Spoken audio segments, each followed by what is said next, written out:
In front of me is Samsung Galaxy S23 FE, and today I would like to show you how you can open apps in split screen view.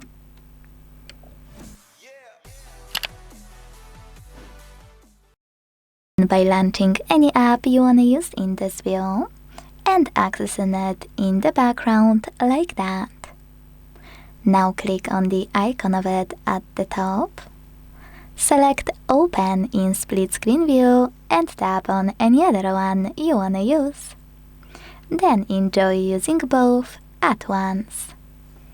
If you wanna go back from this view, you can either go back into the background and swipe both apps like you would any other one, or hold those three dots in the middle and drag one of your apps all the way up or all the way down. Then tap on Home button to close the remaining one. Thanks so much for watching. If you enjoyed this video, leave a like, comment and subscribe. Bye!